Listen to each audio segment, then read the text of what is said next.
tal? Muy buenas tardes, 4 y 5, y estamos como cada tarde aquí en directo para comenzar el programa 8 Magazine, en un programa en el día de hoy en el que vamos a hablar de esa primera gala nacional de pesca que tendrá representación segoviana y que precisamente en unos minutos vamos a estar hablando con ella. También vamos a hablar sobre la salud mental y tenemos un programa cargado de cultura que iremos desgranando a lo largo de las próximas 2 horas. Pero antes, como siempre, vamos a comenzar repasando algunas de las noticias más destacadas que nos deja la jornada de hoy.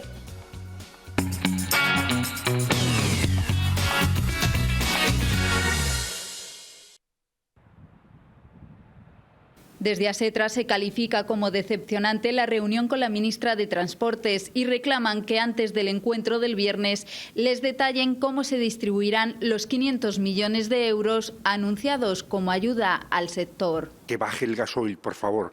Y también apelamos, exhortamos al Gobierno y a nuestros representantes que el viernes que vuelven a reunirse hagan todo lo posible por entender que este colectivo necesita unas ayudas especiales. Reclaman nuevamente que se respete el derecho tanto de los que quieren trabajar como de los que no. A pesar de que esta patronal sigue sin respaldar el paro, estiman que de forma voluntaria alrededor de la mitad de transportistas segovianos lo están realizando. Sí que es cierto que hay mucha gente parada, unos porque tengan sus convicciones, otros porque tienen miedo a salir y otros porque al precio que están los carburantes no les es rentable. Es el caso de Ignacio, que ya suma el 10º día de parón porque asegura con costes tan elevados la situación es extrema. El gasoil está muy caro porque todo ha subido y lo demás no sube. El precio del transporte no sube. Y critica la tardanza en la respuesta de su patronal. Llevamos parados 15 días y no han preguntado a los socios. Mientras, en las principales zonas industriales de Segovia sí se nota el descenso del volumen de camiones, pero no hay presencia de piquetes informativos como ocurre en otros puntos de la comunidad. La Semana Santa segoviana tratará de retomar su programación previa a pandemia. De hecho, esperan que se pueda realizar al completo su principal procesión, la de los Pasos, algo que no sucede desde 2017.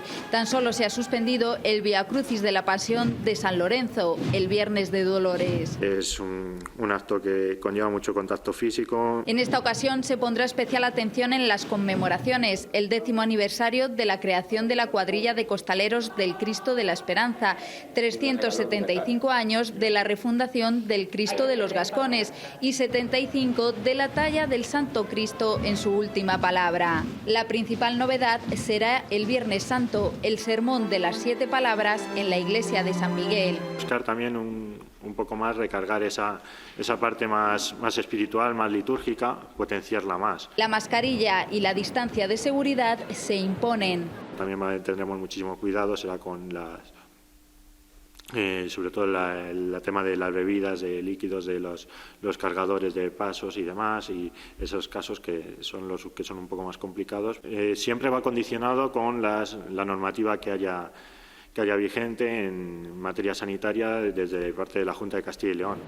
De nuevo, mirando al cielo, este año con optimismo con las previsiones, esperan que la de este 2022 sea la de la nueva normalidad. Tras un paréntesis de 2 años provocado por la pandemia, este domingo se celebra la Media Maratón Ciudad de Segovia. Cuando empezamos ya íbamos a por todas porque poner en marcha la rueda y que otra vez haya que pararla, pues es un desgaste enorme. La gran mayoría de los atletas han mantenido la inscripción y se volverá a rondar los 2.500 participantes. Sí que es verdad que la gente ha respondido muy bien y hemos completado el cupo que teníamos previsto. Hemos recuperado todos los que se habían dado de baja como tal y alguno más. 2.300, 2.400 aproximadamente. Esperemos que esos sean los que entren en meta también. La carrera, como es habitual, saldrá y llegará junto al acueducto. El recorrido es un recorrido con cuestas, es un recorrido exigente y duro, pero es un recorrido muy atractivo y la verdad que los corredores que siempre vienen o incluso los que no es la primera vez que vienen siempre dicen que les apetece volver porque es bonito el recorrido y es muy atractivo. Todavía no se sabe si se podrá realizar el tradicional salto paracaidista. Está en el aire por dificultades de recursos aéreos, concretamente del helicóptero, ¿no? Y entonces estamos pendientes de eso, de que digan si sobre la marcha si se va a hacer o no se va a hacer, pero este año lo tenemos difícil. Lo que sí que va a haber este año es una recreación histórica romana. La salida está prevista el domingo a las 10:30 de la mañana. La entrega de dorsales comenzará este viernes.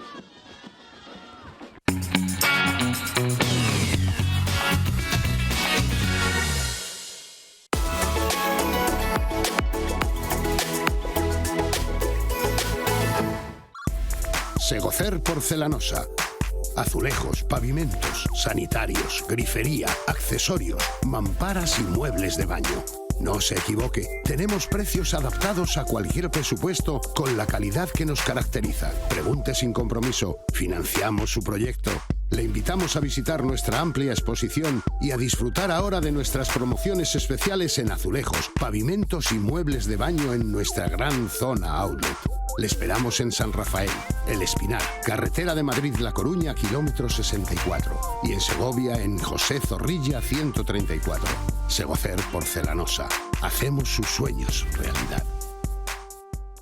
Y ahora ya sí que sí, comenzamos el programa hablando precisamente de esa primera Gala Nacional de Pesca en la que, como decía, vamos a tener representación segoviana porque al menos está nominada Bárbara Piña. ¿Qué tal? Muy buenas tardes. Buenas tardes, Natalia, ¿qué tal? Cuéntanos, ¿en qué categoría estás nominada tú? En el de mujer pescadora.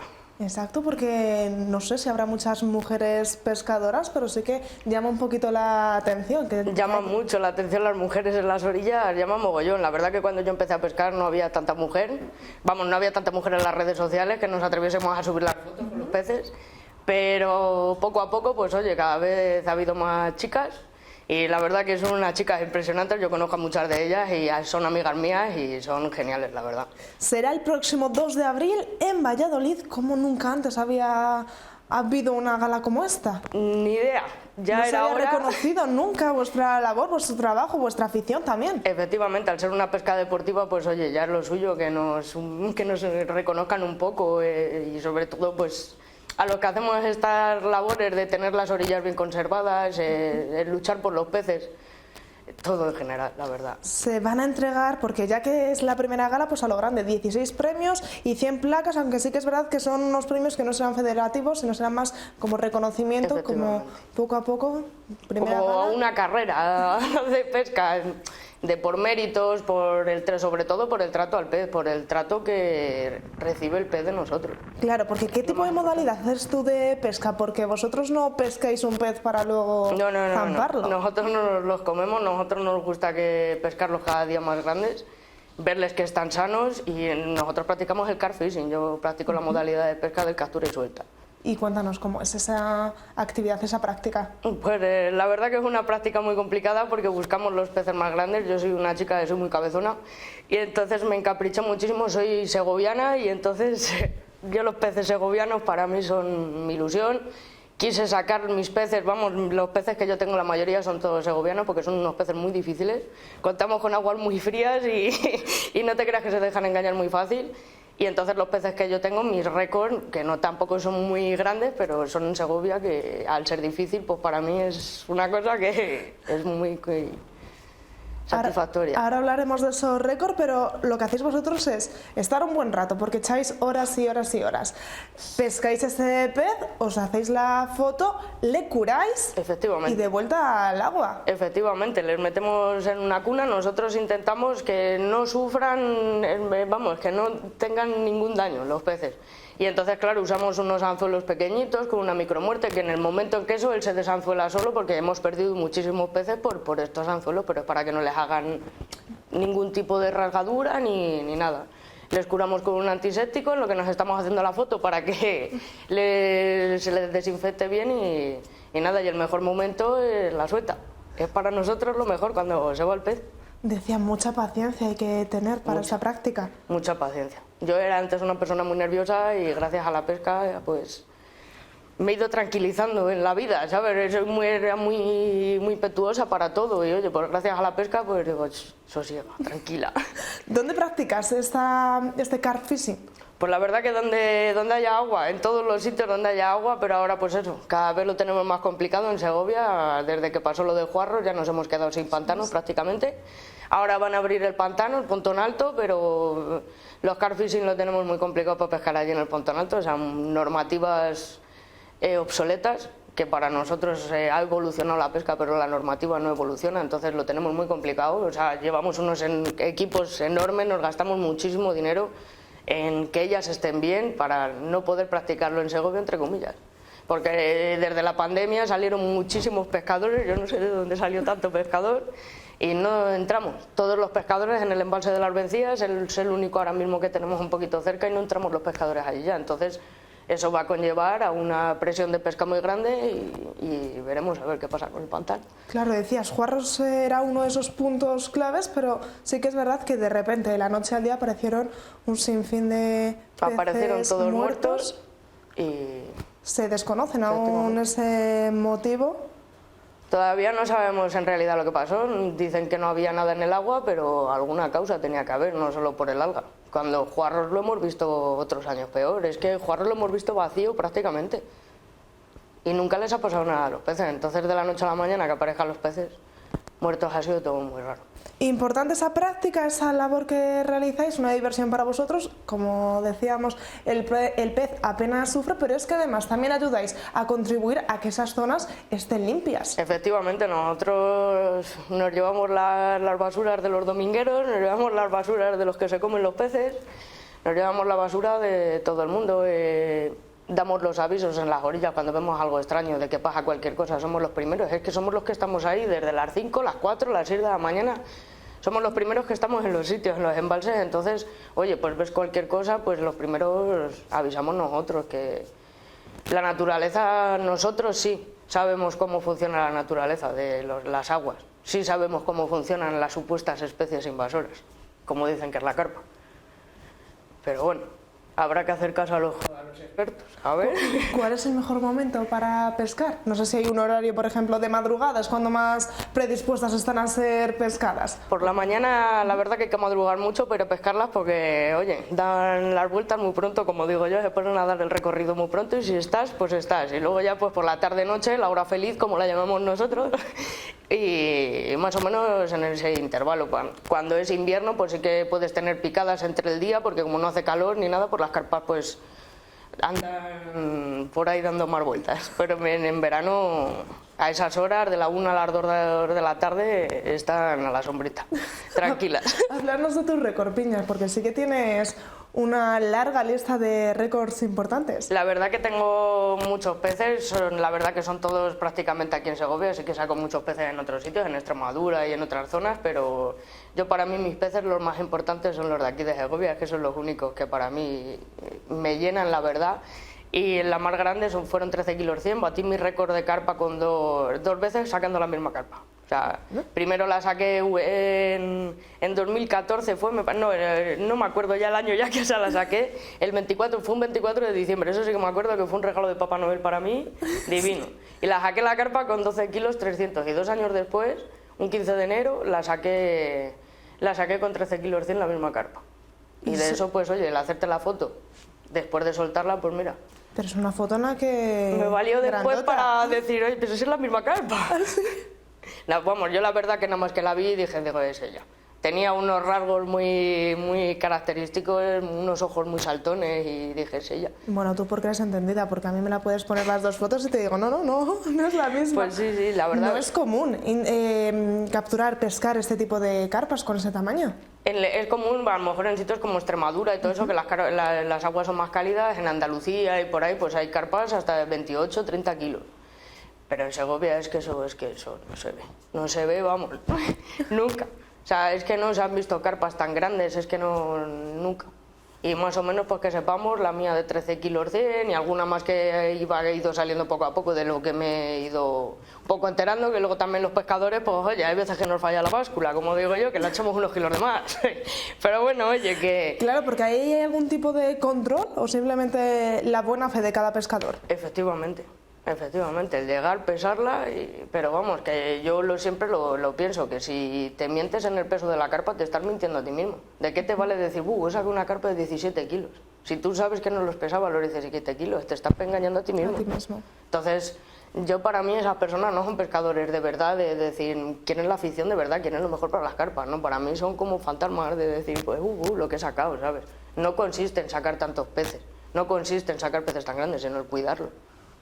A mí siempre me lo dicen, mi tener es muy conocida, pero las carpas que tienes tampoco son tan grandes. Digo, vente aquí a Segovia, digo, te pones a pescar, digo, con -7 y -8 grados bajo cero, ahí en la orilla y me lo cuentas. Con el pantano congelado, por ejemplo, que yo estaba pescando un juarro con el envase congelado. Entonces dices, pues, en sitios que no ven, que ven las heladas lo justo, que me lo comparen así, pues dices, pues bueno, pero yo sé que esos peces para mí me ha costado sacarlos muchísimo, muchísimo. ¿Cuándo comenzaste con esta práctica? Con el carp fishing ya llevo unos 10 años o así, pero yo es que desde pequeña mis padres ya me tenían con una cañita en la mano, pescando gobios, al mar me han llevado, mis vacaciones eran irme al mar a pescar. Y ahí me tenían mis padres pescando agujas, chopas, lo que me picase en ese momento, y allí tan feliz. Yo tengo mis fotos de pequeña allí en la orilla. Ya lo venías mamando desde pequeña. ¿Y hace 10 años era tan conocido? Porque ahora sí que se va cada vez escuchando más el carp fishing, pero hace 10 años tenía también este boom. En Segovia no era tan conocido, en Segovia es que éramos 4 pescadores de carp fishing, o sea, nos conocíamos por decir, anda, pescas a esto, sí, tal, pues te juntabas un poco, jugar, porque como no éramos tantos, pues... Pero yo te digo, de la noche a la mañana empezó a salir tantos, dije, ya nos hemos quedado sin pantanos, digo, para ir a pescarlos. Nos decías que te ayuda a tranquilizarte un poco. ¿A quién recomendarías realizar esta práctica? Pues a las personas que sean muy nerviosas, a personas que digan, yo no puedo estar en un sitio parada, ¿no? Sí puedes estarlo, porque es que es una cosa que te da tranquilidad, estás escuchando a los animales, estás escuchando a los pájaros. Yo entiendo que a la gente que no le gusta el campo, pues que no esté a gusto, ¿sabes? Que si los bichos, que si tal, pero... A ver, el campo es el campo, hay bichos y hay todo, pero es que es donde estamos tranquilos, donde está mi paz mental, como digo yo, es que mi paz mental está ahí. Pues Piña, muchísimas gracias por estar aquí con nosotros, muchísima suerte para esa gala, para nosotros ya eres una verdadera campeona y para nosotros ya tienes ese premio más que merecido. Pero muchísimas gracias, ojalá que caiga un premio de pesca ya en Segovia, por fin. Ojalá y se reconozca tu labor y además como mujer pues ya sería, cerrábamos el círculo. Gracias por estar con nosotros. Natalia. Nos vamos nosotros ahora rápidamente 5 minutos a publicidad y a la vuelta les hablo de alguna propuesta de cara a los próximos días.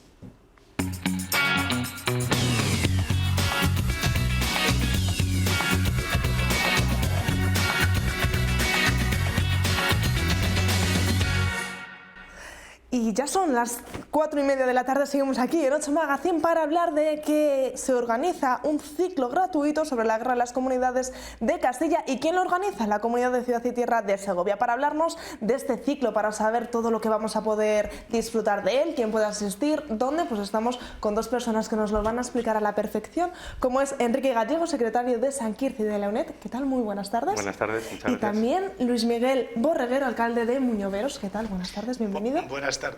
Contad un poquito en qué va a consistir este ciclo, que yo lo iba a llamar curso, pero no es un ciclo porque va a ser largo. Durante un mes vamos a estar tratando este tema. Mejor que empiece Luis Miguel, que son los que lo organizan. Bueno, cuéntanos, Luis Miguel. Pues mira, la idea surgió para celebrarlo el año pasado, que era cuando se cumplía el 5º centenario de la Guerra de las Comunidades. Es de todos conocido que por el tema de la pandemia no se pudo llevar a cabo y yo he dicho en algunas ocasiones que toda fiesta tiene su octava y entonces lo hemos dejado para este año pensando que íbamos a estar totalmente libres de la pandemia, que éramos muy optimistas en aquel momento. Entonces, como Muñoveros es cabeza del Sesmo de Posaderas y pertenece a la Comunidad de Ciudad y Tierra de Segovia, pues en el seno de esa entidad milenaria pedimos ayuda para la organización de este ciclo de conferencias. Y la Comunidad de Ciudad y Tierra, a su vez, se puso en contacto con Enrique, que es una persona muy válida, como ya vais a ver, para que nos ayudara a echar una mano, sobre todo en encontrar ponentes de valía, de contrastado rigor histórico, para celebrar esta efemérides que un 5º aniversario no sucede cualquier día, claro. ¿Cuál es el principal objetivo que queréis divulgar, transmitir a través de este ciclo? Pues yo lo dije cuando presentamos esto, que lo hicimos en Petit Comité. Curiosamente, bueno, como todo el mundo sabe, el día 23 de abril también es el día de la Feria del Libro, el Día del Libro, y ese día, si lo puedo decir, se publicaba un libro por 3 vecinos del pueblo que se llama así, se titula así, Juan Bravo y Muñoveros, y curiosamente dije que era una situación totalmente del azar, además con la situación que estábamos pasando de la pandemia, el que pudiéramos estar vivos en la celebración del 5º centenario. Desgraciadamente ha habido algún vecino que se nos ha ido en esta pandemia, y yo creo que nadie, ni yo cuando era joven ni nada, pensabas que ibas a estar vivo o que ibas a estar, en mi caso de alcalde, en la celebración del 5º centenario. Entonces lo que queremos es recordar un evento histórico que yo creo que marcó posteriormente muchas ventajas a nivel social en la historia de España y de otros países, y hacerlo desde un punto de vista contrastado con historiadores de renombre, al cual le agradecemos otra vez más a Enrique que los ha buscado, para tener un conocimiento a día de hoy de lo que ocurrió en aquel entonces y de las repercusiones que esos sucesos tuvieron después.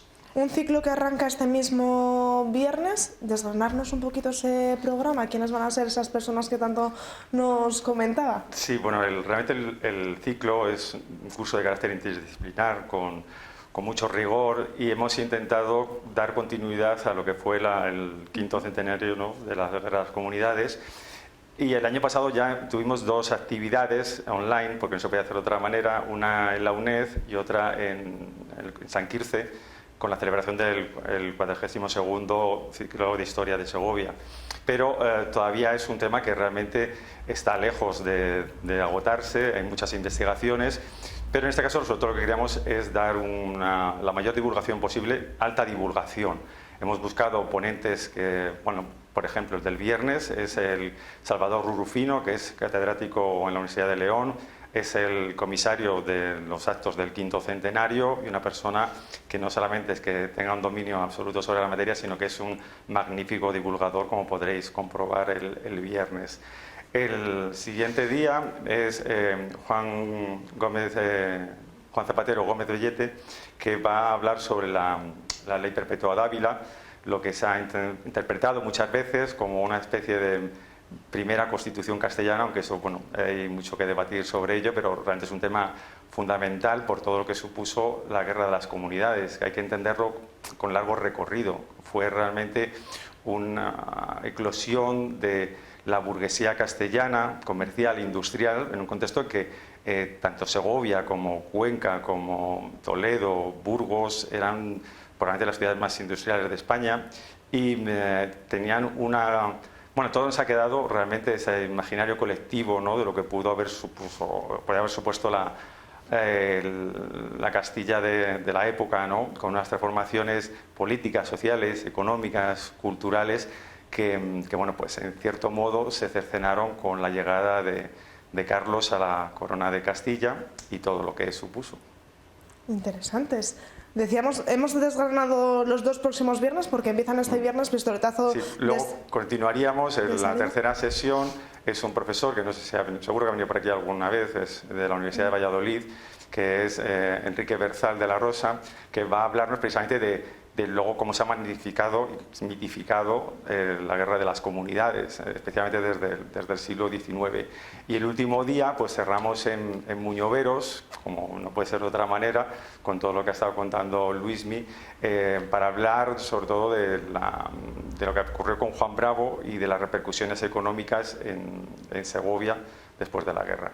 Nos comentabas que es como una continuación de ese curso que se dio el año pasado. Este año va a ser ciclo. También se puede elegir de forma presencial, o también está esa posibilidad de seguirlo a través de casa de manera online. Sí, cualquiera de estas formas, además no tiene que ser exclusivamente. O sea, cualquier persona puede un día asistir de forma presencial, otro día seguirlo por streaming y otra pues verlo en diferido. Lo normal es que se apunten en la página web de la UNED, hay un enlace, y luego ya nosotros les mandamos todas las instrucciones y todos los enlaces también a los vídeos de las diferentes sesiones. Lo bueno que tiene la sesión por streaming, en el caso de que no puedan seguir presencialmente, es que pueden participar a través de un chat por si quieren hacer algunos comentarios o preguntas, etcétera. Y luego, bueno, las grabaciones se quedarán ahí para que cualquiera pueda verlos en el momento que mejor le convenga. ¿Hacia qué público va dirigido este ciclo? ¿A quién queréis llegar con ellos? Yo creo que, como ha dicho él también, es un tema interdisciplinar. a cualquier persona amante de la historia, del conocimiento de nuestros orígenes y de nuestras raíces, y que valore que mucho de lo que somos ahora viene dado por los sucesos que ocurrieron hace 500 años. No sé si esto me lo ibas a preguntar, pero ya lo digo, el por qué en Muñoveros. Nosotros en Muñoveros tenemos no la certeza, porque no podemos hablar de certezas, pero sí una ilusión grande de que Juan Bravo está enterrado allí. No lo hemos podido demostrar con pruebas del carbono 14 ni cosas por el estilo, pero este libro y otros escritos que hay en archivos que consta que posiblemente después del ajusticiamiento de los 3 comuneros en Villalar, cuando se intentaron rescatar los cuerpos en años posteriores, solo aparecieron 2 cadáveres sin cabeza y el tercero no estaba allí.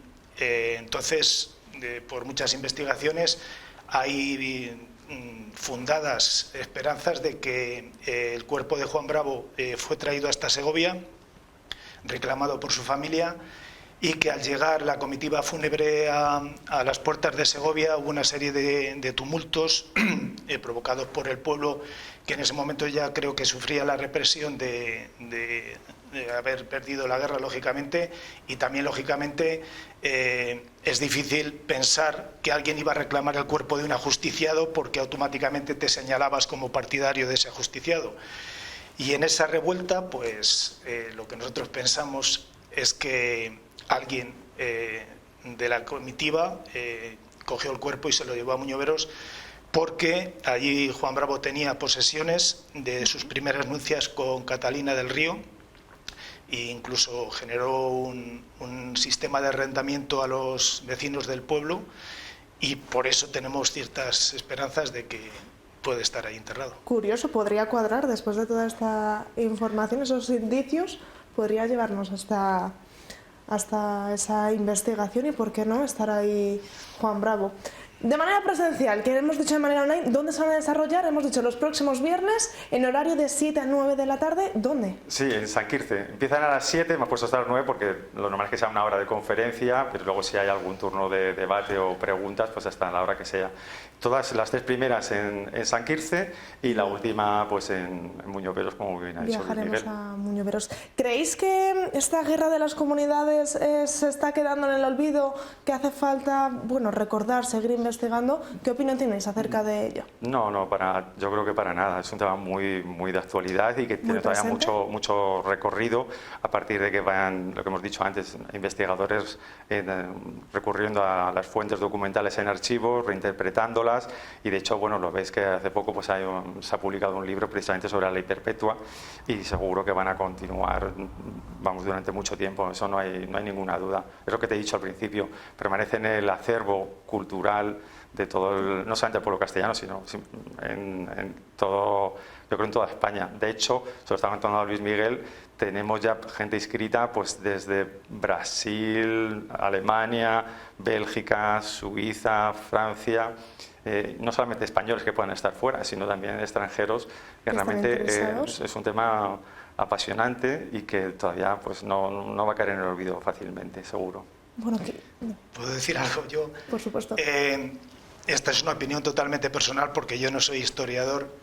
Evidentemente creo que la historia durante muchos años la han escrito siempre los que han ganado, como es lógico. Entonces, yo creo que habría un momento de oscurantismo seguido a estos acontecimientos, porque, vuelvo a repetir, si te significabas partidario de los que habían perdido, estabas demostrando su filiación y podía ocurrir cualquier historia. Y además de la cantidad de documentos que hay en archivos parroquiales, en los capuchinos, en el archivo de Simancas, también hay una larga tradición oral, porque concretamente la primera persona que puso los cimientos de la escritura de este libro, que era un maestro que se llamaba Eusebio Orejana, que desgraciadamente falleció en un accidente de tráfico en el año 1978, bebió de las fuentes de un señor del pueblo que se llamaba Sergio de Santos, que era un un agricultor, sin más luces que la agricultura, pero que tenía mucho entusiasmo por la historia y demás, y fue el que le metió el gusanillo a Eusebio para que investigara, y Eusebio tomó ese relevo, y él, a nivel muy particular, pues estuvo buceando en archivos de todos los sitios, en el de Simacas también, y el desgraciado accidente que truncó su vida pues no hizo la continuidad de su investigación, y luego ha sido una sobrina suya la que, basándose en sus memorias, pues han dado luz a este libro, también para homenajear ese entusiasmo que tenía por el tema de esclarecer lo que pudo haber ocurrido. Bueno, un libro lleno de secretos que descubriremos en esas páginas. Eso espero. ¿Qué consejos, qué mensaje podemos lanzar a aquellas personas que nos estén viendo para que acudan a este tipo de ciclos? Bueno, yo creo que sobre todo lo más importante es que van a comprender un montón de cosas que a lo mejor se dejan por sentado, pero partiendo de algo muy sencillo, en esto que decía antes de las reinterpretaciones, hay que dar un papel fundamental a la situación en la que estaba la reina madre, Juana, que estaba realmente apartada, pero en ningún momento quiso traicionar a su hijo.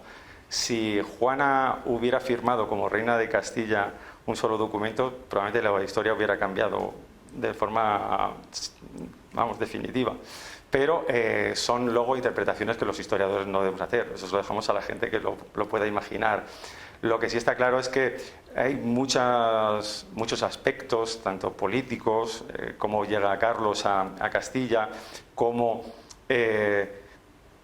consigue el trono imperial a base de aumentar una fiscalidad en Castilla que realmente afectó mucho a lo que te he dicho antes, al contexto comercial e industrial de todas las regiones. Cómo esa política va a degenerar después en unos sucesos imperiales durante todo el siglo XVI que va a tener continuidad con su hijo Felipe y con el resto de los Austrias. Entonces, no son pocos los factores que hay que tener en cuenta, son muchos, y eso es todo lo que se intenta plantear a lo largo de estos días para que no reducirnos o simplificar demasiado un acontecimiento tan importante y tan trascendental, en el cual además se vieron implicados pues muchas otras ciudades, como todos sabemos Medina del Campo, muy hermanada con Segovia, que fue arrasada, pero bueno, son cosas que podríamos estar hablando horas. Pues si me dejas añadir una cosa también, creo que hay voces de crédito y versadas que dicen que de haber triunfado la revuelta comunera podía haber sido el inicio de la edad contemporánea y hubiera sido la primera revolución, no la Revolución Francesa. Pero evidentemente, como se perdió, pues luego el poder imperial trató de acallar cualquier tipo de revuelta, lógicamente.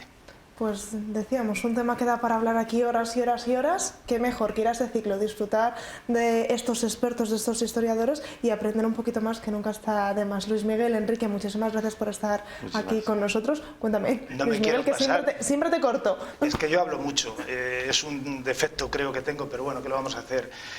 Solo para apuntar que el ciclo de conferencias termina con una actuación del nuevo Mester de Jugularía en Muñoveros.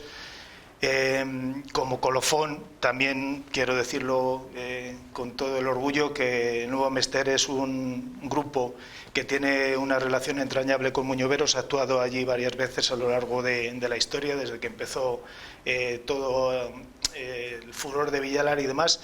Y entonces, seguidamente, a la última conferencia, que va a ser en el pueblo, en la Plaza de la Constitución de 1812, la Pepa de Muñoveros, habrá un concierto del Nuevo Mester de Jugularía. Pues un día festivo. Y ya por último, agradecer, porque si no hubiera sido por la comunidad de Ciudad y Tierra, por el interés que ha mostrado en apoyar esta iniciativa, la Academia de San Quirce y la UNED, que muchas veces hablamos de las instituciones, pero a mí me gustaría hablar más de los esmeros, que somos personas que estamos en esa sociedad ahora, de los que trabajan en la comunidad de Ciudad y Tierra, y de Enrique, que ha personalizado con entusiasmo que este ciclo de conferencias se pudiera llevar a cabo. Salga adelante, vea la luz. Lo dicho, Luis Miguel, Enrique, muchísimas gracias por estar aquí con nosotros y porque salgan los ciclos tan interesantes como este. Gracias. Muchas gracias a vosotros. Y nosotros ahora nos vamos a ir hasta Balsaín, más concretamente hasta el Centro de Recursos Genéticos, porque allí han creado clones de árboles. ¿Para qué y por qué? Descúbrenlo. Nos encontramos en el Centro Nacional de Recursos Genéticos Forestales de Balsaín, que es uno de los 4 de la red de centros de recursos genéticos forestales que pertenece a la Dirección General de Biodiversidad, Bosques y Desertificación del Ministerio para la Transición Ecológica y el Reto Demográfico.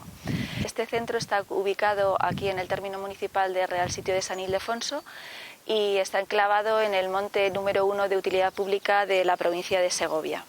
Tiene unas instalaciones muy amplias, tiene una superficie de 92 hectáreas y consta principalmente de un edificio principal donde se encuentran pues, las oficinas, el laboratorio y demás estancias necesarias para el normal funcionamiento del centro. Este centro está dedicado a las superficies de montaña. Se crea en los años 80, vamos, no solamente este centro, sino el resto, toda la red de centros se crea en los años 80 y este se dedica a las especies de montaña. Trabajamos en 4 líneas.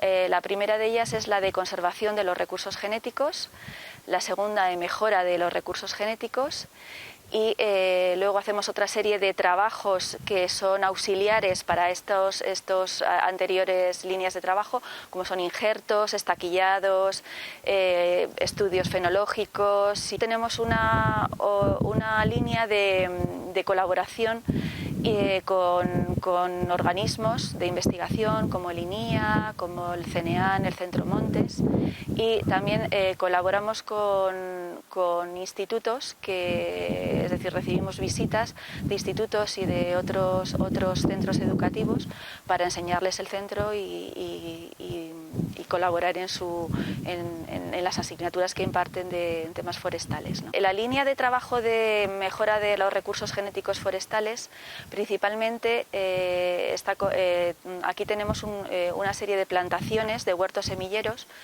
que también surgen en los años 80 como necesidad de la obtención de semilla de calidad para las repoblaciones que en aquel momento se llevaban a cabo. En aquel momento había un Plan Nacional de Repoblaciones para lo que eran necesarias semillas de gran cantidad de semilla y de calidad. Esto planteaba un problema porque no siempre la recogida de semillas en determinadas especies es fácil.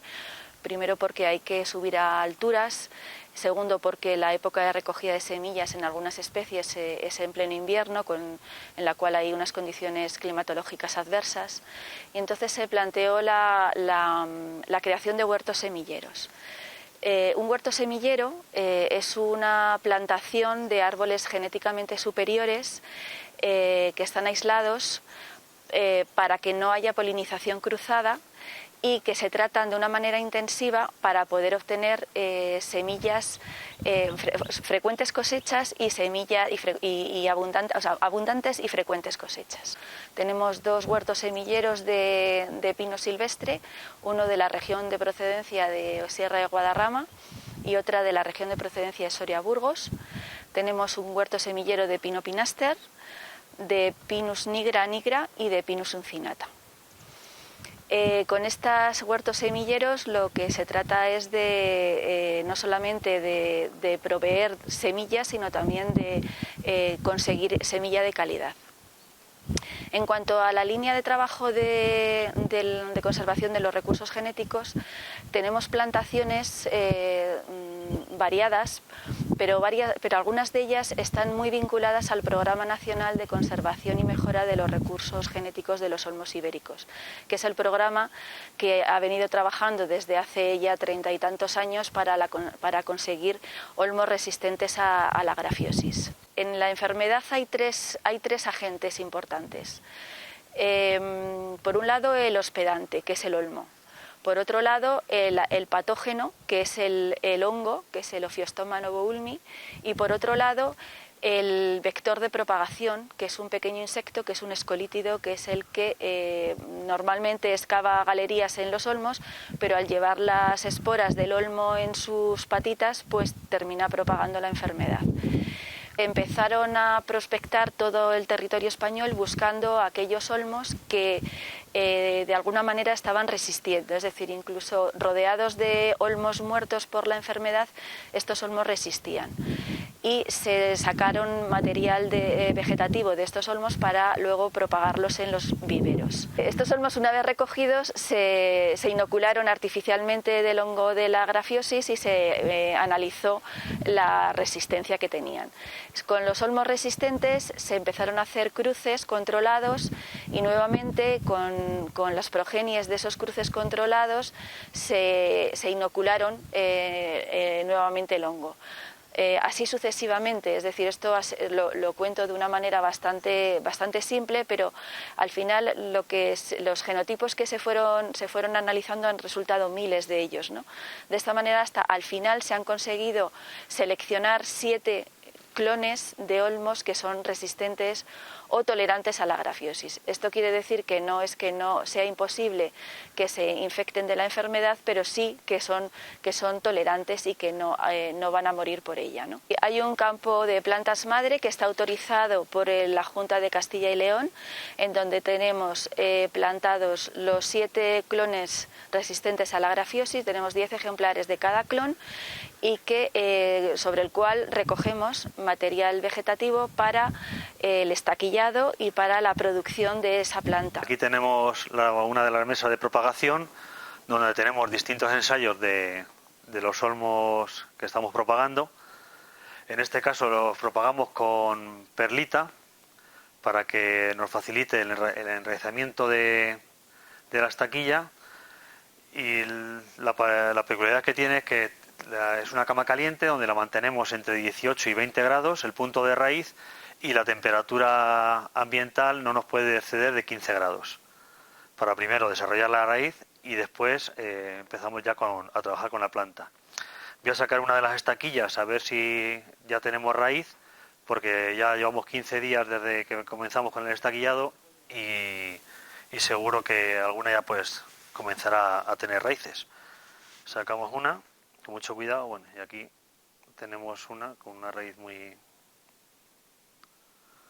interesante, porque esta ya podría pasar a distintos envases donde preparamos ya para que la planta empiece a ser más grande. Llevamos del orden de 14 años estaquillando olmos en este centro y la producción, así como dato significativo, la producción de este año en los 4 centros va a ser de unas 40.000 plantas. El Ministerio lo que trata desde los 4 centros es de facilitar a todos los organismos públicos y privados sin ánimo de lucro que quieran plantar olmos resistentes a la grafiosis, pues trata de donarlos.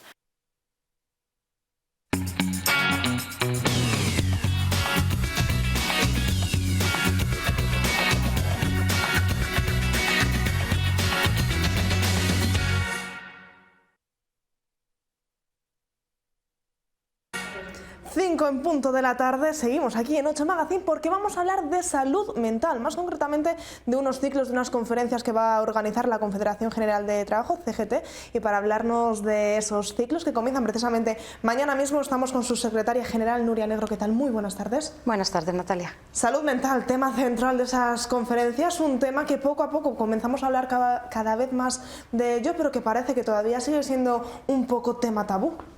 Efectivamente, un poco, y además incluso creo que aparte de que se tenga cierta conciencia de hablarlo como por detrás y con un poquito de cuidado, es que a veces creo que ni siquiera se identifica lo bastante ni se le da la importancia que tiene, porque es que creo que por las experiencias y por gente con la que hemos ido hablando y preparando todo este ciclo, creo que todas las personas hemos pasado y pasaremos en varios momentos de nuestra vida por este tipo de problemas, que parece que tenemos referenciadas unas enfermedades como muy típicas y más nombres que nos suenan, pero por ejemplo la depresión es una palabra que la gente utiliza como muy habitualmente, como no estés deprimido, pero no nos damos cuenta de la importancia y la gravedad, y hoy por hoy la estadística, que es una de las enfermedades mentales que mayor número de personas acarrea, la existencia y la normalización y el reconocimiento de esa enfermedad que va a necesitar ayuda, pero es que hay tantos ciclos y momentos de la vida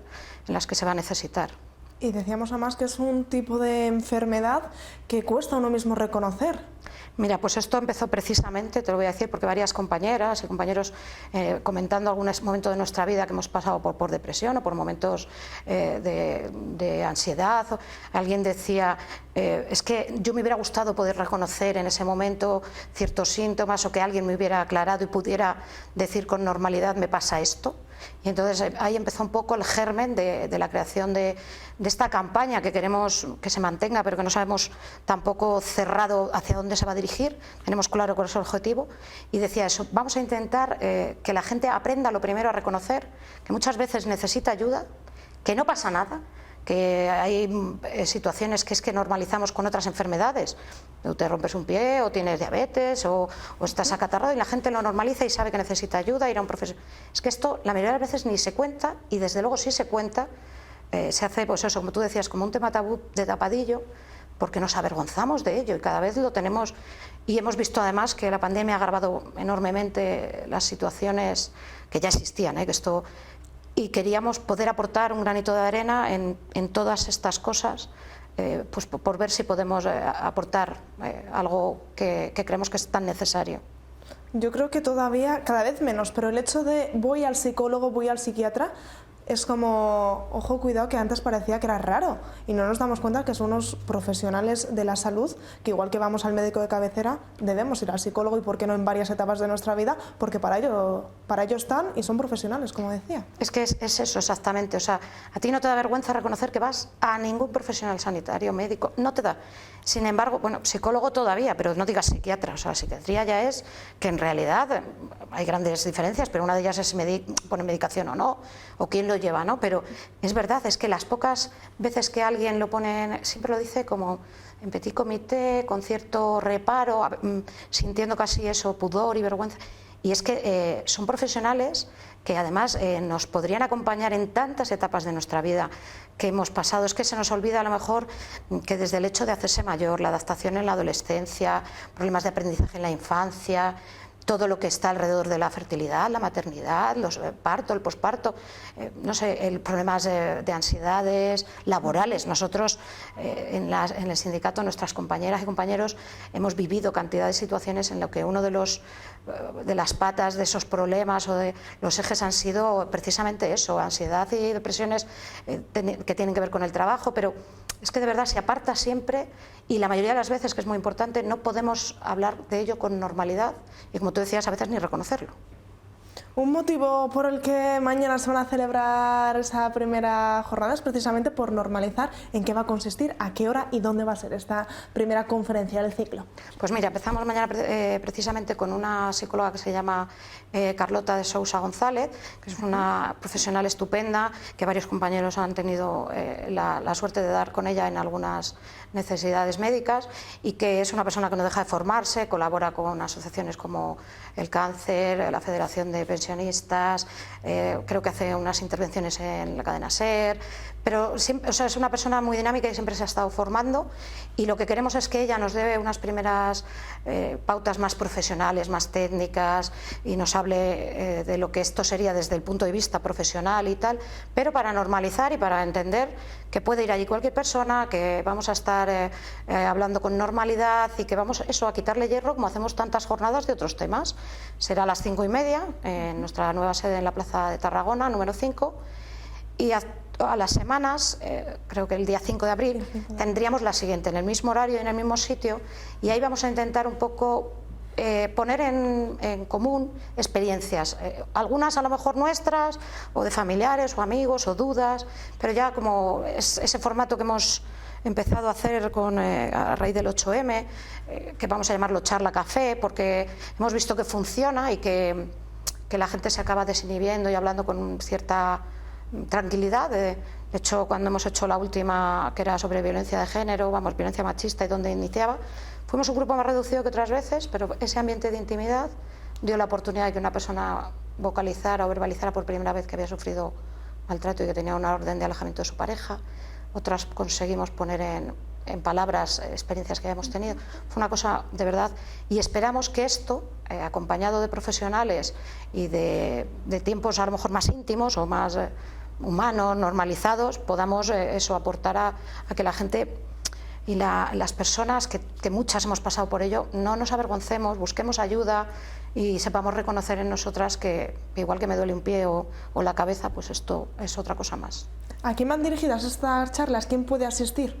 Puede asistir cualquier persona, porque excepto cosas muy puntuales de la organización interna del sindicato, todo lo hacemos a puertas abiertas, y además nos gustaría, como ha pasado con otras actividades, que ha venido gente de distintas edades, etnia, o sea, que no está cerrado a nadie, porque es que, como te decía antes, todas hemos podido pasar por situaciones o pasaremos, y creo que está bien, por un lado, informarse.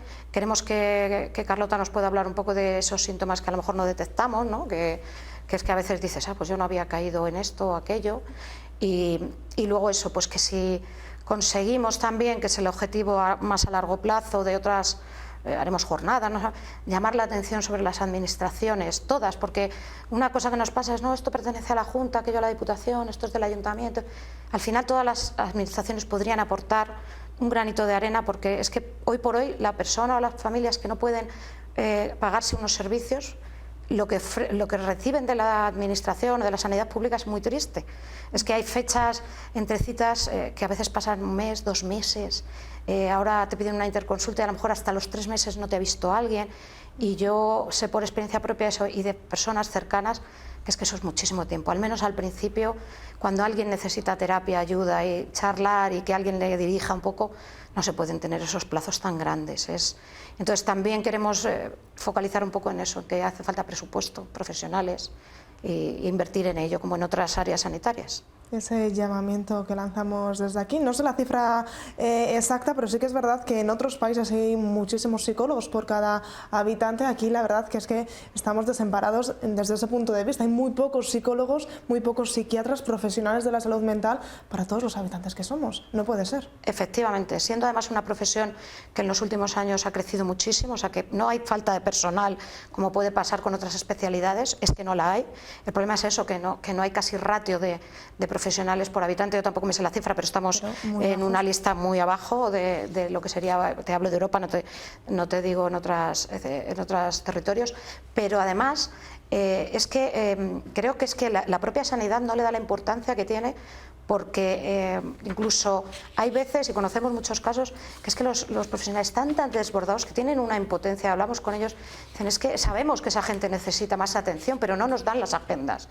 Y tenemos suerte en Segovia, bueno, me imagino que pasarán en más provincias, que muchos profesionales de lo que le llamamos médicos de familia, también intentan hacer un seguimiento, ayudan a sus pacientes, pero claro, es que primero, cuando se necesita algo muy especializado y profesional, hay que ir a ese área, ¿no?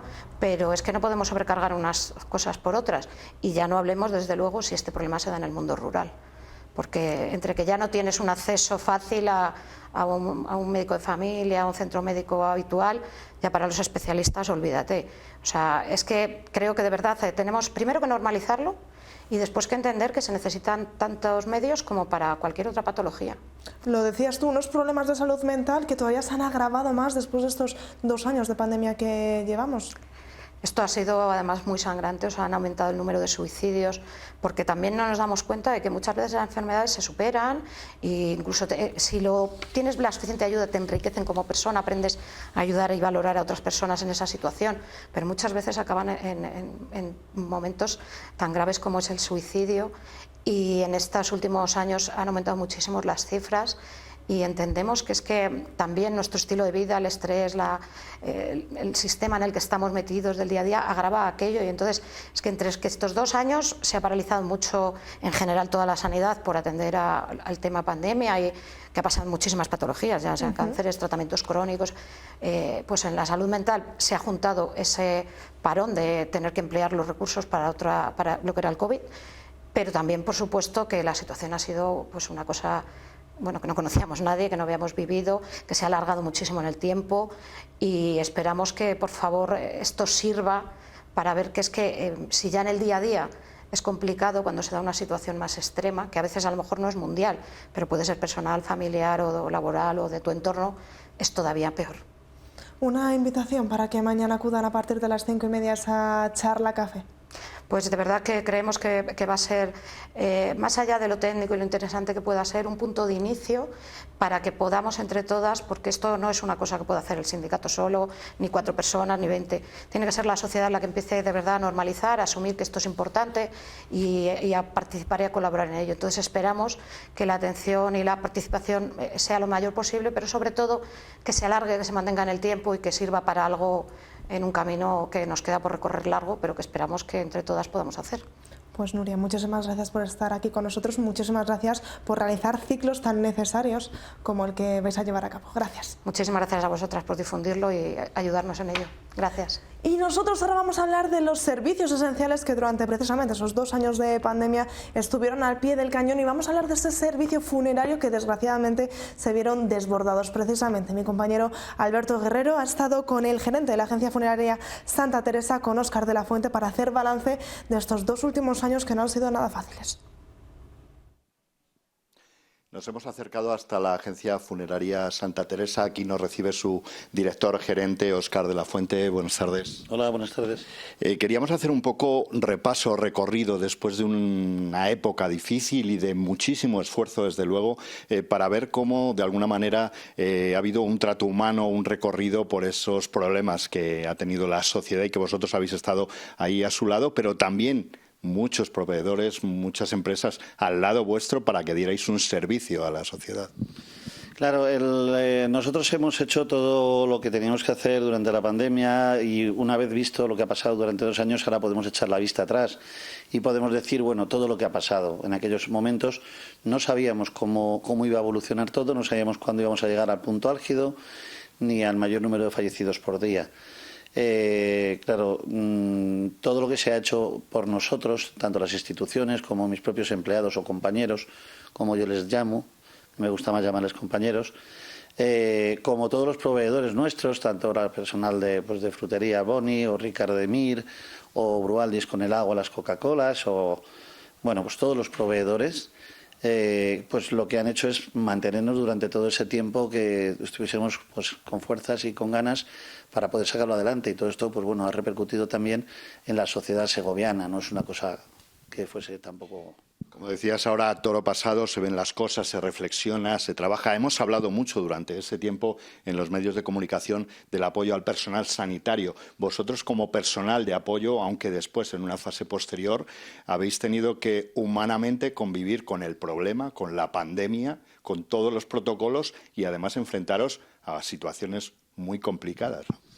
Claro, nosotros durante toda la pandemia teníamos que estar todo el día viendo los protocolos que variaban y todo lo que había que seguir según normativa de la Junta de Castilla y León y las normativas sanitarias y demás. Entonces era una misión diaria que teníamos que hacer. ¿Qué pasaba? Nosotros estábamos aquí metidos todo el día, todos los empleados, todos tenían sus funciones, contratadores, personal de funeraria que recogía cadáveres, personal de funeraria que hacía los entierros, personal que se encargaba de los cementerios, personal de gestión, limpieza que tenían todo desinfectado, cafetería, cocina que lo tenían todo siempre para que pudiesen comer, estuviesen fuertes y tuviesen fuerza para poder tirar adelante. Entonces, ese trato humano sí ha sido de estar aquí, bueno, pues apoyándonos como una gran familia. Óscar, una gran prueba enfrentaros como equipo a una situación que nunca antes había ocurrido, y también supongo que un reto desde la dirección de la agencia para con tus trabajadores, para con el equipo. Como decíamos antes, se enfrentan en cada uno en sus casas a también ese problema, pero luego ese extra de, no sé, juntar casi el miedo, la preocupación con el esfuerzo por dar un servicio y un trato humano a los usuarios. Sí, la verdad es que todo el personal ha respondido fenomenal y yo estoy muy agradecido con ellos porque, como decía en otras ocasiones, yo puedo tener muy buena cabeza, pero necesito un motor y el motor son mis compañeros, son los que han estado ahí, han tenido situaciones pues también muy raras porque uno acababa de ser padre, el otro estaba su mujer embarazada, otro no iba con sus padres, se tenía que ir a casa de otro, bueno, era un poco pues todo un trato humano y yo lo que quise es que el personal estuviese aquí como en una gran familia y dentro de ese miedo que teníamos se viese como una cosa de equipo y normal y de afrontarlo con ganas y con fuerza. Supongo que cuando todo esto se sobrevino y tuvimos que enfrentar todos, cada uno en su sector, hacer previsiones era muy complicado. Claro, ahora lo que decías antes, ahora se ven las cifras y uno entiende todo el trabajo que hubo, pero a priori, ¿cómo se hacen previsiones de gestión de equipos, de todo lo necesario para dar esa respuesta que esperaba y que necesitaba la sociedad? Bueno, lo que hicimos es crear un gabinete de crisis con los 4 personas de mi confianza, Alberto, Diego, Macarena y Esmeralda, y cada uno tiene su trabajo. Todas las mañanas nos reuníamos, nos repartíamos el trabajo, nos organizábamos para los equipos de personal, compras, gestión, entierros, incineraciones, el mecánico que tuviese todos los vehículos preparados. Bueno, todo un gran equipo que he tenido ahí de crisis, un gabinete de crisis, que cada uno nos encargamos de una cosa de gestionar y todas las mañanas nos reuníamos y íbamos preveyendo un poco, siempre a mayores de lo que pudiese ser. Si necesitábamos algo, lo pedíamos por 3 para no quedarnos cortos. Y con todo y eso hubo momentos que nos veíamos un poco pillados de material y teníamos que buscarlo, bueno, como fuese y rápidamente.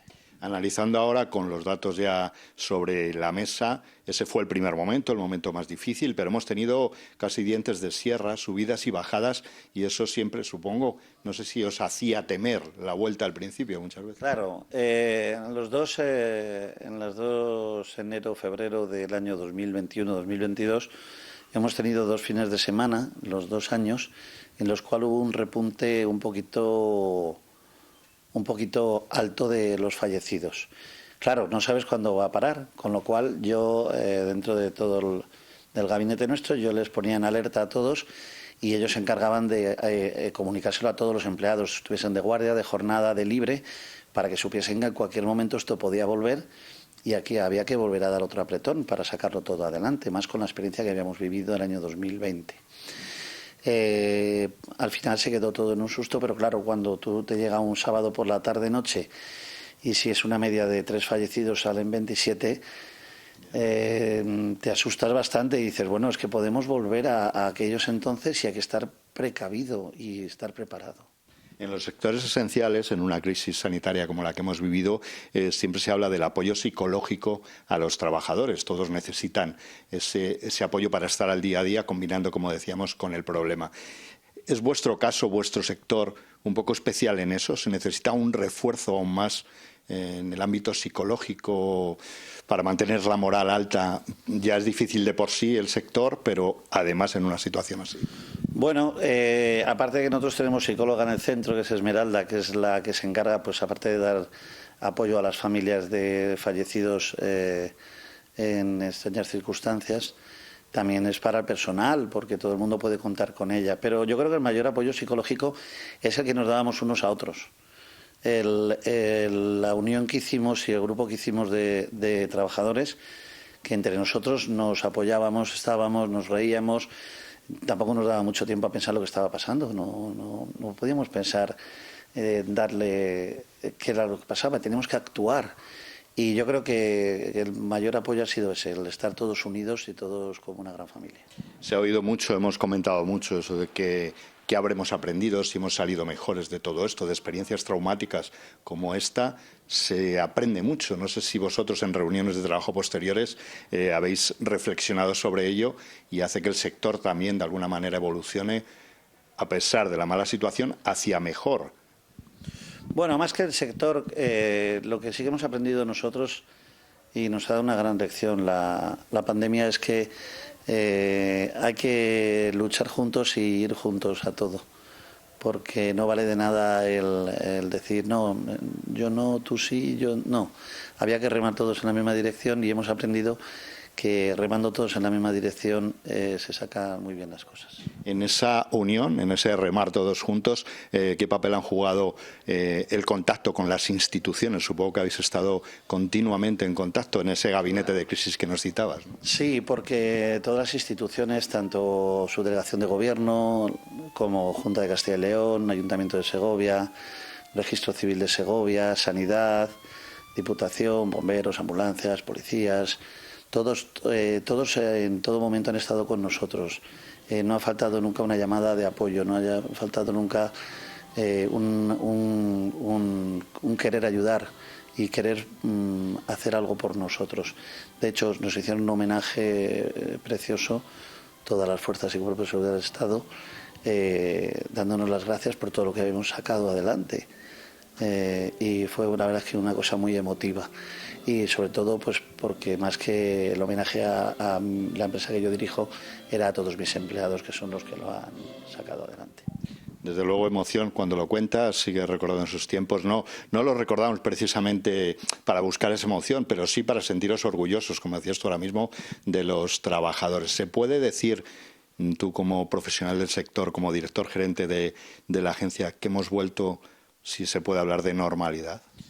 Bueno, nosotros la verdad que tenemos muy llevado todo el tema de las estadísticas, muy organizado, sabemos los fallecidos que hay, estamos todo el día pendiente de ello y creemos que bueno, pues que hemos llegado a una normalidad de años anteriores al 2020.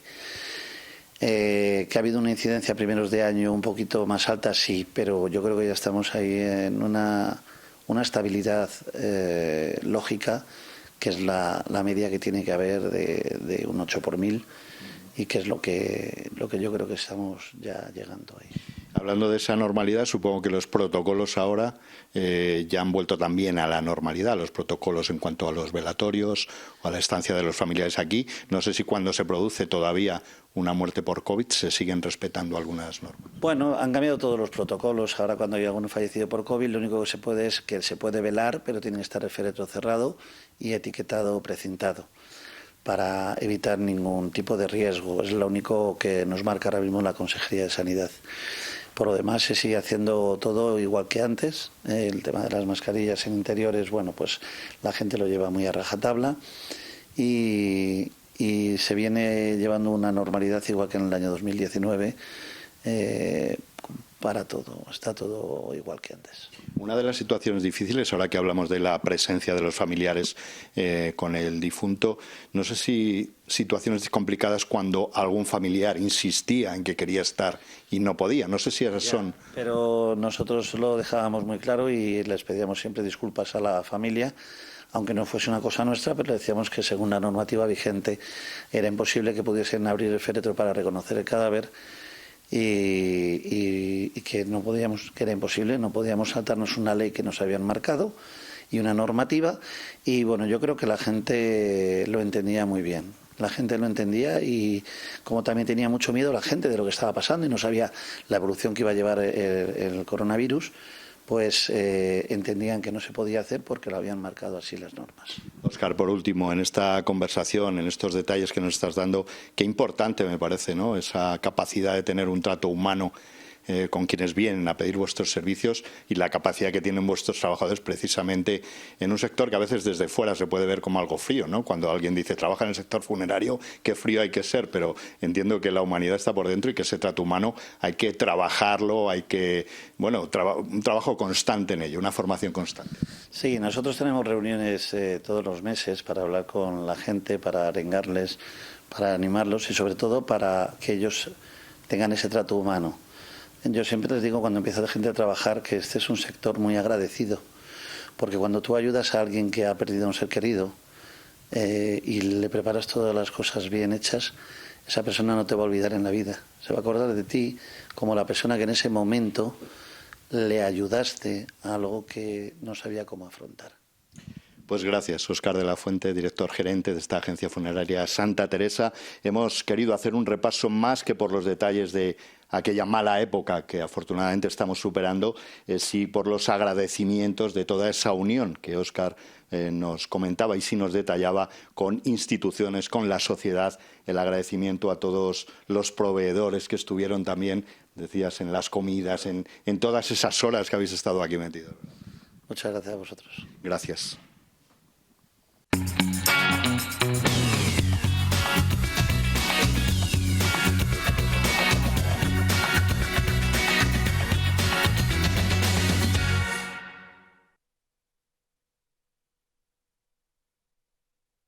Les decía que el programa de hoy va a estar cargado de cultura y precisamente de ahora hasta el final del programa vamos a hablar de cultura y vamos a comenzar hablando de teatro, porque vuelve por fin, después de ese parón obligado por la pandemia, vuelve esa muestra de teatro independiente del Instituto Andrés Laguna en su edición número 43 y precisamente con los protagonistas, con los encargados de que esto vuelva a rodar está mi compañero Alberto Guerrero. ¿Qué tal? Muy buenas tardes, por fin vuelve. Pues así es, estamos en directo en los ensayos, en la previa precisamente del inicio de esta muestra del Instituto de Educación Secundaria Andrés Laguna, que vuelve por fin este año después de la pandemia, ese parón con su edición número 43, que efectivamente es un número que da un poquito de vértigo, pero también que habla de la solera que tiene esta muestra. Estamos con Menchina Ayuso, coordinadora de esta muestra. Buenas tardes. ¿Qué tal? Decía que un poco de vértigo, pero también de solera, ¿no? Habla de mucho teatro en estas tablas. Solera, abolengo, alegría y un montón de calidad, que es de lo que se trata, y sello cultural. Bueno, sí. Sello cultural integrado en la educación. Estamos con Sergio Mínguez, director de este grupo de teatro que tenemos a la espalda del Instituto Andrés Laguna, el grupo de alumnos. Decía yo, integrado ese arte, esa calidad de teatro, un poco también en la cuestión formativa. Tú eres profesor también de aquí. Pues sí, la verdad es que siempre el grupo de teatro de Andrés Laguna ha estado muy ligado al propio instituto y son los propios alumnos los que colaboran en que pueda, en este caso, inaugurar y clausurar la muestra de teatro.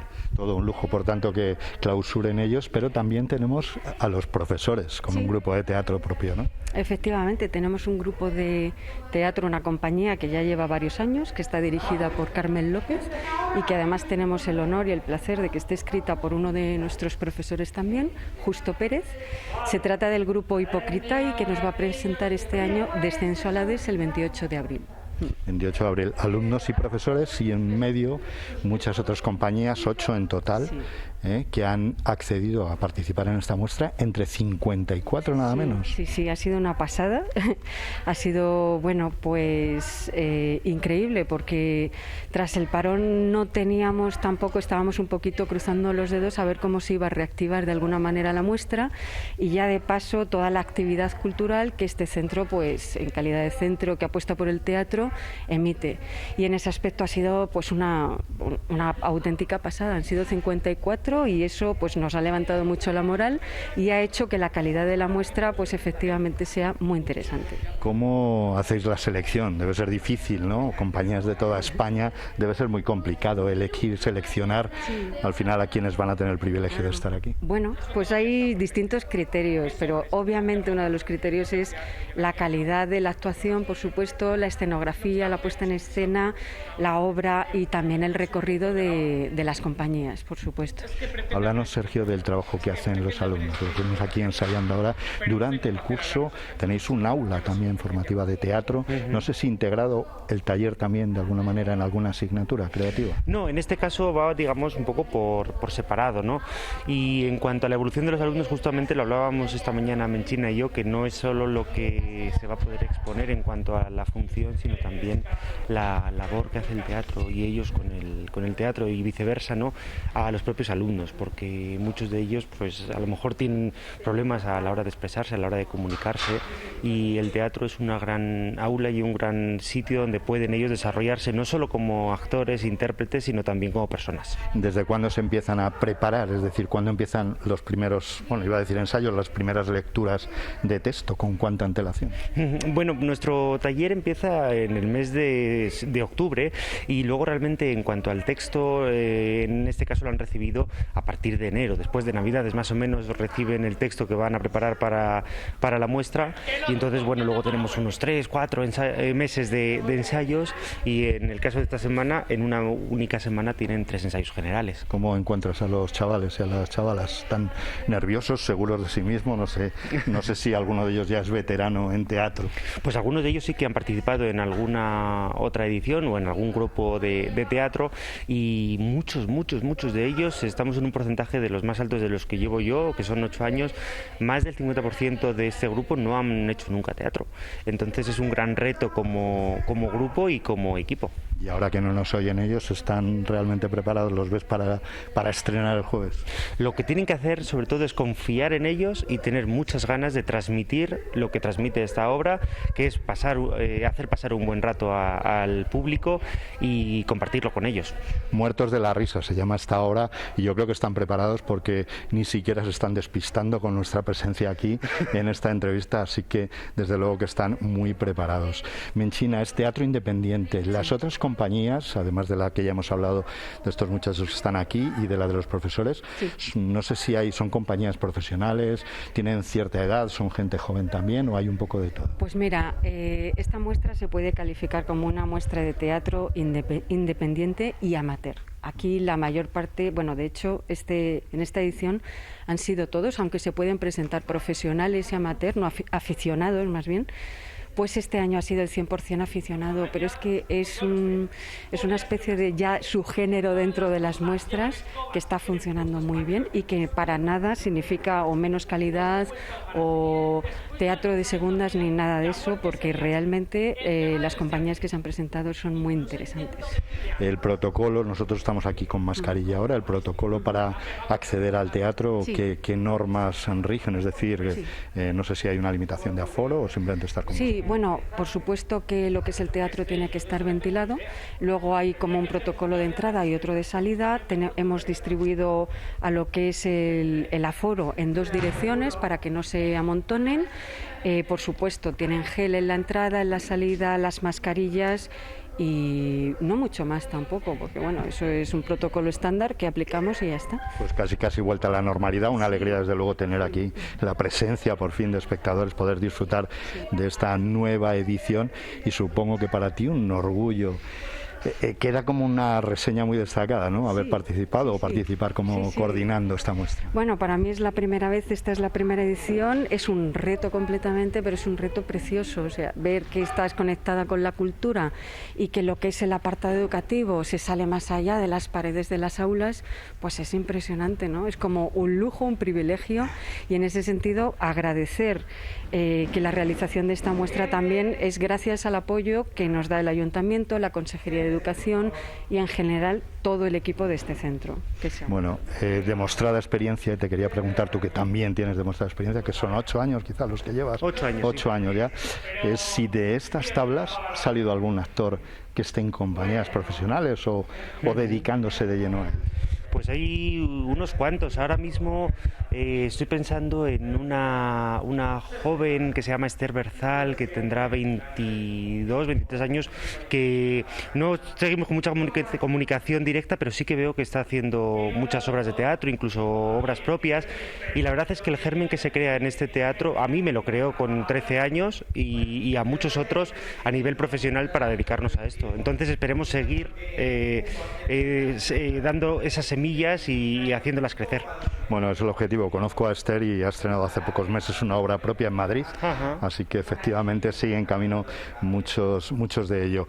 Como coordinadora, el público que nos ve, ¿cómo pueden acceder? ¿Cuándo tienen que o cuándo pueden acceder a esas entradas? Bueno, pues para comprar las entradas es nada más que venir a la taquilla el día de la actuación.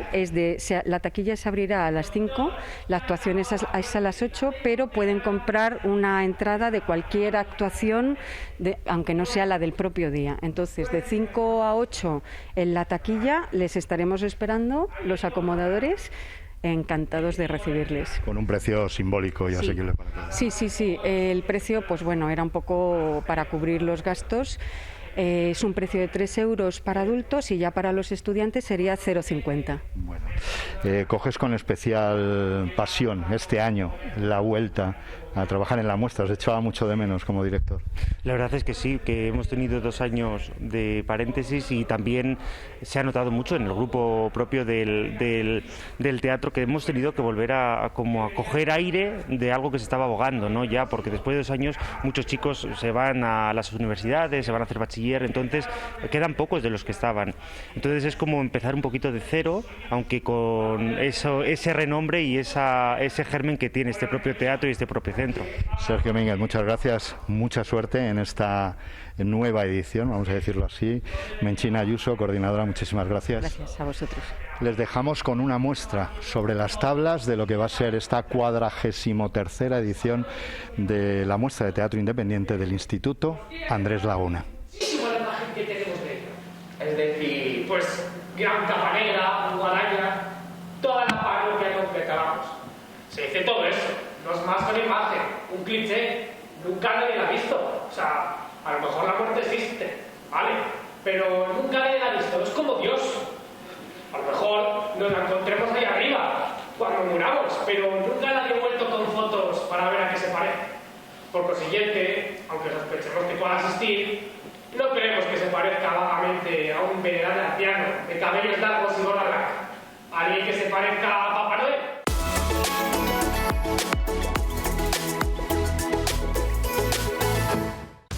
Confía tu vehículo a Euromaster La Unión. Profesionales expertos en mecánica rápida para el perfecto mantenimiento del vehículo. Reparación, revisión y cambio de neumáticos de todos los tamaños. Cuidamos de tu moto, camión, tractor, coche para que puedas disfrutar de un viaje seguro. Euromaster La Unión, en el polígono de Valverde y en Soldado Español, Segovia. Y seguimos hablando de cultura porque ahora nos vamos hasta el Centro de Creatividad de la IEI University, justo al lado de la Casa de la Moneda, porque allí el profesor de arquitectura Cem Kayatekin expone su último trabajo, Dibujos y Cosas, una forma de expresión diaria. Una muestra en la que vamos a poder encontrar pastel, óleos y también, ojo, porque hay legos. Es profesor de arquitectura y un gran amante del arte. Ahora parte de esa pasión la expone en el Centro de Creatividad de la IE. Tenemos una selección de pasteles y óleos y por otro lado tenemos unas construcciones de Lego. Una muestra en la que se puede ver una clara influencia de su hija pequeña. Sí que es cierto que tengo un interés por el arte bastante profundo, pero quisimos darle un toque más libre, incluyendo un estilo más infantil por la influencia en la obra de los Legos de mi hija y un estilo con una técnica más viva. Una muestra viva, ya que una de las obras principales es un mural gigante en el que poder dejar un pequeño dibujo todo aquel que se acerca hasta allí. La pieza que tenemos al fondo fue creada en 2013 en Oregón, cuando vivía en los Estados Unidos. Y bueno, era una pieza en la que tanto mis compañeros como yo empezamos a pintar de forma libre y nos pareció una buena idea, después de unos años, incluirla en la exposición para que el público también pudiese participar. Una exposición que viene por esa faceta de ser recientemente padre y gracias a la cual su hija le ha devuelto la sensación de poder pintar de manera libre y sin ataduras, y por otra, una reflexión que hace con sus alumnos. Soy profesor de arquitectura y muchas veces en clase les pregunto si pintan. Lo que realmente les quiero transmitir es la idea de no dejar nunca de hacer sus pasiones, porque muchos de ellos me dicen que no tienen tiempo para seguir con ello. A raíz de esa idea nace también el título de esta exposición, Dibujos y Cosas, una forma de expresión diaria. Esa idea de no dejar de hacer las cosas por la excusa de no tener tiempo. Pero, ¿realmente la arquitectura y el arte están conectados? Podríamos dar una respuesta conjunta. En mis primeros años de universidad, obviamente, la arquitectura y el arte estaban muy unidos a través de los grandes pensadores y arquitectos. Pero al darme cuenta que el arte o la pintura para la arquitectura era un trabajo bastante más consistente y más comprometido, quise separarme de alguna manera de esta idea de unión. Así me separé de esa complejidad que me supone la arquitectura para centrarme en la pintura de una manera más libre. Una muestra para disfrutar y, por qué no, volver a la niñez a través de legos y dibujos desenfadados.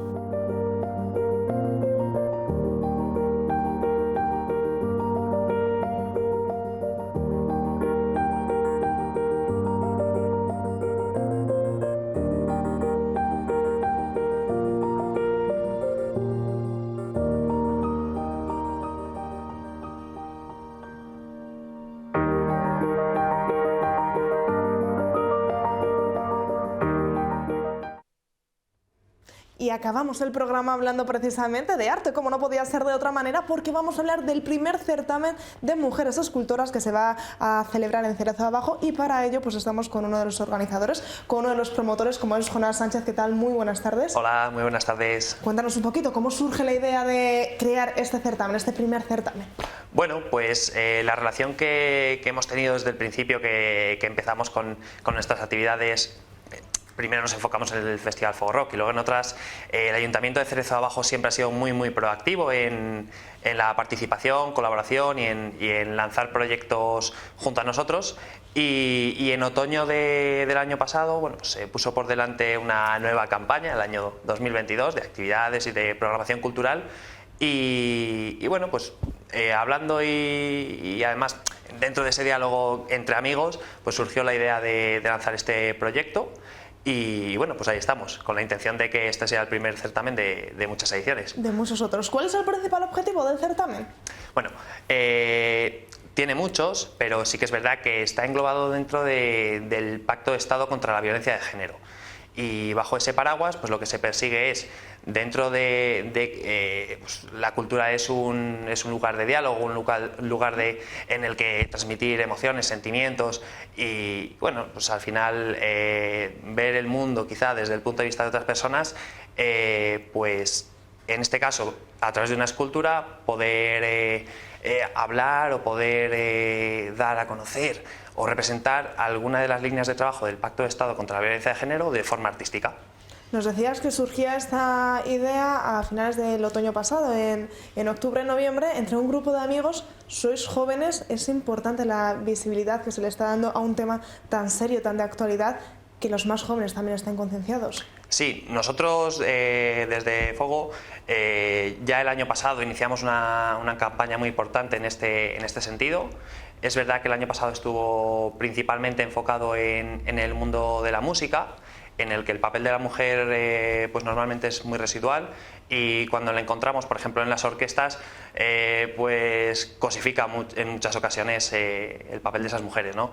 Entonces hicimos una gira de la cual hicimos, me parece que 32 actuaciones por muchísimos pueblos de la provincia y de provincias aledañas, que se llamó Voces que Cantan, en el que varias artistas de la provincia fueron las que lo dirigieron, Irene y Miriam, y luego otras artistas invitadas fueron acudiendo a los distintos pueblos, ¿no? Entonces, bueno, esto viene de aquello, del trabajo que empezamos el año pasado en este sentido, y que este año estamos expandiendo con propuestas como el certamen de escultura y muchas otras, intentando abrir el abanico para tocar muchos palos, pero bueno, siempre desde el punto de vista cultural como lugar de encuentro. ¿Quién puede participar en este primer certamen de mujeres escultoras? Bueno, pues el nombre ya nos indica mucho, está enfocado hacia mujeres escultoras, tanto a nivel nacional como internacional, si quisieran participar, y no se pide mucho.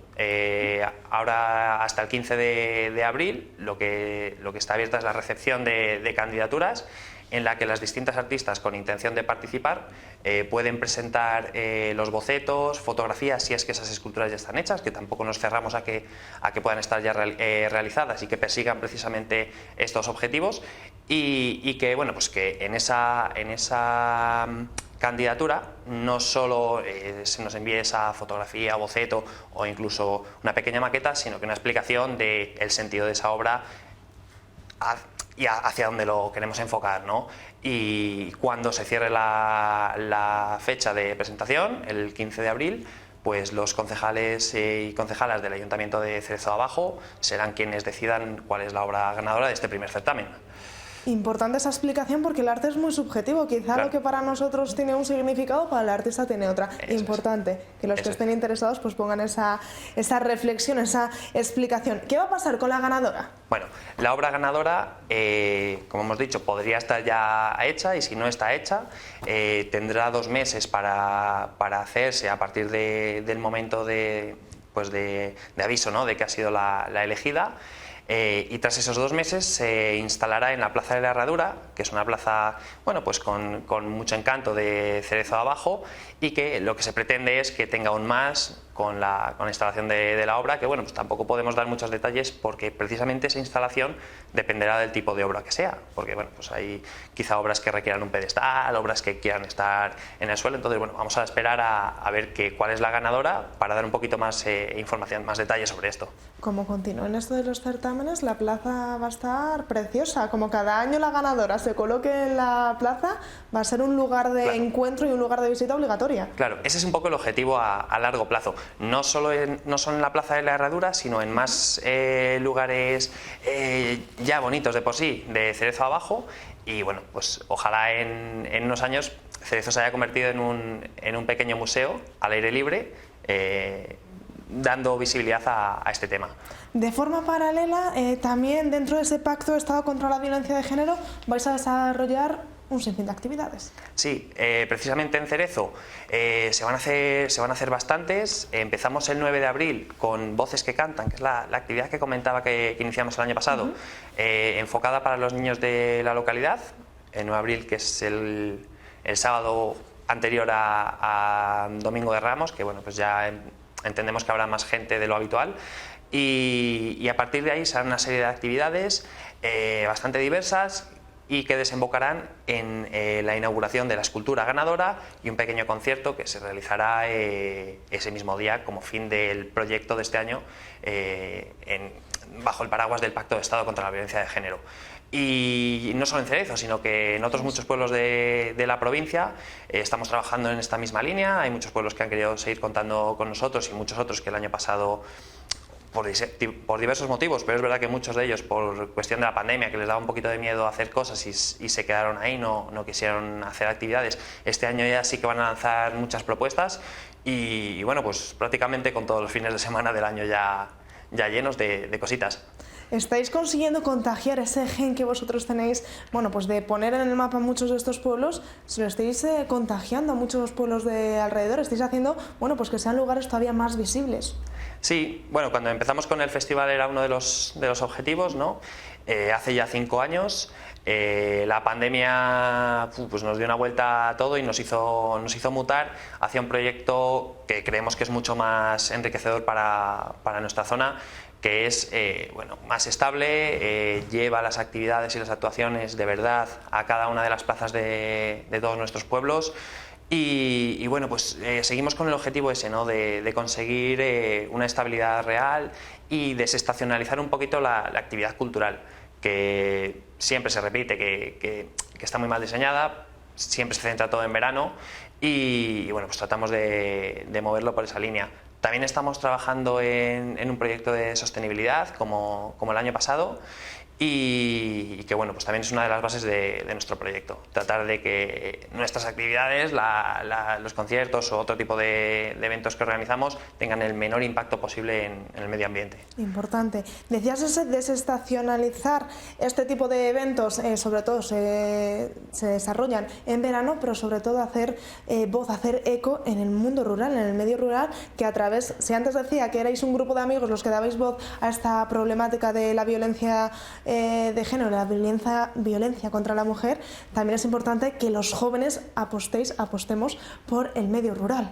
Sí, eso es. O sea, nosotros es lo que estamos haciendo desde el primer momento. Cuando empezamos con el proyecto del festival, que ahora se ha convertido en muchas otras cosas, la mayor parte de la gente nos dijo que sí estábamos majaras y bueno, pues con el tiempo hemos conseguido que ese proyecto inicial, que realmente era muy complicado de sacar adelante, se convierta en algo sostenible en todos sus ámbitos, ¿no? Y que bueno, pues podamos... Al final el tema de la desestacionalización... Tú lo has dicho, tú has sido el primero en es una palabra un poco... y ya la estamos arrastrando. Claro, viene un poco de la problemática general que tenemos en el medio rural, ¿no? De que hay cada vez menos gente y los momentos en los que hay mucha gente, o más de lo habitual, pues es fines de semana y verano, y los fines de semana de verano principalmente, ¿no? Entonces, bueno, tenemos que intentar estirar ese chicle para que los pueblos tengan vida durante más días al año. Durante todo el año, porque además ha quedado demostrado con la pandemia que todos buscábamos naturaleza, todos buscábamos esos pueblos, pues los pueblos existen durante todo el año, durante los 365 días del año. ¿Qué mensaje, qué empujón podemos dar para que las mujeres escultoras participen? Bueno, al final es una propuesta muy interesante en todos sus sentidos. Tiene un premio de 3.600 euros, que creo que no lo hemos comentado. La obra va a ser la primera ganadora del certamen, de muchas ediciones, esperemos. Se va a instalar en un lugar que ya de por sí es muy bonito, ¿no? y bueno, pues creará un espacio aún más mágico. Y bueno, sobre todo el tratar de contribuir cada uno en nuestro granito de arena, que es lo importante en la lucha contra la violencia de género, que es muy importante. Pues con ese mensaje nos quedamos. Jonas, muchísimas gracias por estar aquí con nosotros y sobre todo muchísimas gracias tanto a ti como a todo el equipo que lo organizáis por realizar actividades tan importantes como las que lleváis a cabo. Nada, muchísimas gracias a vosotros. Y nosotros así hemos llegado al final del programa, pero no sin antes con nuestra cita obligatoria de final de cabecera con esa Segovia callada, porque hoy vamos a descubrir todos juntos el despoblado de Guijasalvas, en Valdeprados. Precisamente hasta allí nos vamos a ir para despedir el programa de hoy, pero ya saben que yo les espero mañana aquí a partir de las 4:05 en directo, como cada siempre, para pasar juntos la tarde. Hasta mañana.